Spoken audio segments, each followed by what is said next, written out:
Alright guys, we're back. This is literally just a little video on an iPad 9th gen charging port. Customer came in saying that the iPad wasn't charging.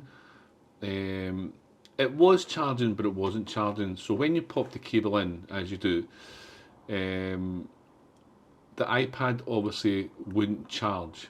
Then when you wiggled the cable, it would charge. So the cable had to be sat at a specific angle so that it would constantly charge. Now, on inspection, there was a lot of play in the port with the cable in, and this is why. Now, this is literally just a short video. So when the port goes in, it literally sits like this in the iPad. You have, let me just see, you have two screws here, one there and one there, that holds a bracket in here. This bracket, obviously, you have to change over going into the new ribbon port or the charge port cable. Once that's inserted, I'll put a picture up right about now. So as you can see, the on this picture you have 4 screws. You've got the 2 screws in the middle, and then you've got your 2 screws on the outer. Now these actually come loose. Now when it comes loose, this port will literally have a lot of play in it, as per the video just now. It will move back and forward, side to side. Then obviously when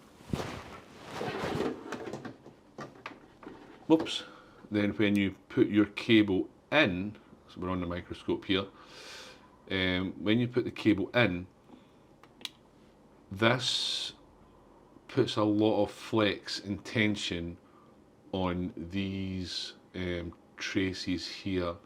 Now it's not the best of solder, so when the actual port is not in, it's not secured in properly because of the screws, this flexes back and forward, side to side, and over time these traces become duff, cracked, and that's one of the causes or problems with the charge port not charging properly. Now this one did have this. It was probably due to over use of the cable going in, but on tightening up of the 4 screws, as per the picture, then the cable going in was more secure, but unfortunately the charging port was duff. So I think it just obviously due to time, or due to a lot of the cable going in and out in the port here, it's basically it's overuse. It's had its day. So yeah, so this port obviously was changed out. There's the old one there, and the new one installed. As soon as we put the new one in, I generally put a little bit of it's not glue, it's what do you call it again? It's the UV bonding for traces. It just adds a little bit of stability and a little bit of protection on the back here. So a little blob, run it along, put the UV light on it, it all hardens up. You can see some of my tweezers there, it's all green. And this gives a little bit more protection for these traces on the back. And that's even on a new port. So it's something to look out for, guys. It might not be on your iPad, it might not be the charge port that's the problem. It just could be that the 4 screws are loose.